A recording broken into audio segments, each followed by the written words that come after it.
Hi, and welcome back to another video in the Anthropology and Us video series.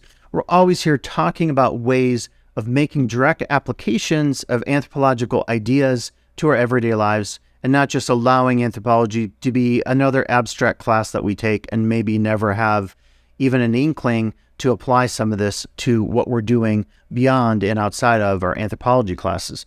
So today we're talking about the very key idea of gender. Gender is something that is all around our lives and a part of our lives, but yet we probably don't reflect on it as much as we need to. So gender refers to all the cultural constructions of things like femininity and masculinity, all the rules and ideals that we're taught in terms of working, who should do certain types of work, things related to sexual orientation, to members of our transgender or cisgender communities, to a lot of practices that have negative impacts on people because of their gender constructions.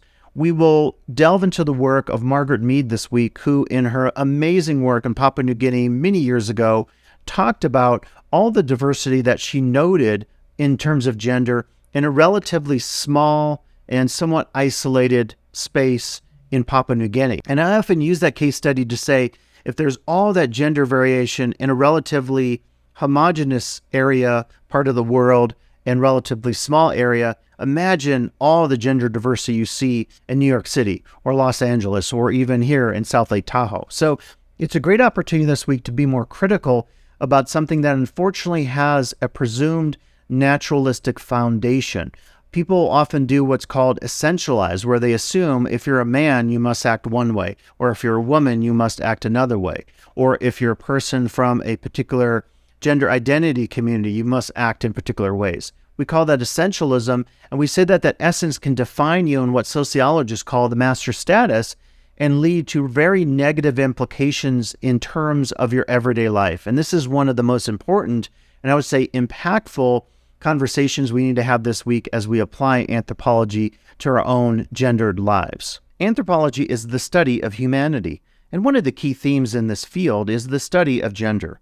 Gender refers to the social and cultural roles, expectations, and identities associated with being male or female, as well as the ways in which these roles and identities are constructed and performed. Gender is a fundamental aspect of human society, and understanding it is crucial for understanding the ways in which people interact with one another, organize themselves into groups, and create social structures. One of the reasons gender is so important in anthropology is because it allows us to gain insights into the power dynamics of different groups and societies. Gender roles and expectations are often intertwined with issues of power and authority, and studying gender can help us understand how these dynamics play out in different cultural contexts.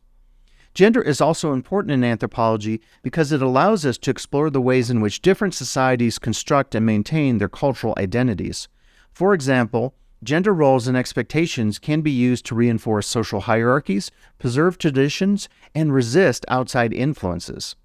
Another reason gender is important in anthropology is because it helps us understand the ways in which social change and globalization are affecting different communities. Changes in economic systems, political structures, and cultural values can all have significant impacts on gender roles and expectations, which in turn can impact the social and cultural structures of a community. In short, gender is a crucial concept in anthropology because it allows us to gain insights into the power dynamics of different societies, explore the ways in which different cultures construct and maintain their identities, and understand the impacts of social change and globalization on different communities.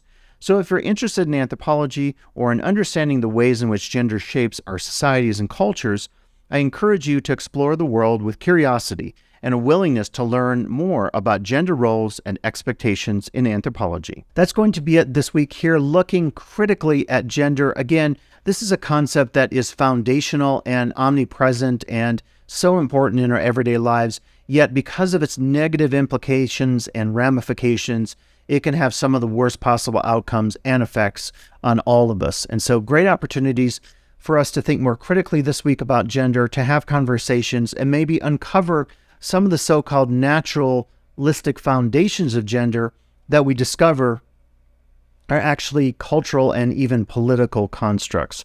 So thanks for listening this week, and we'll have more videos in the Anthropology and Us video series.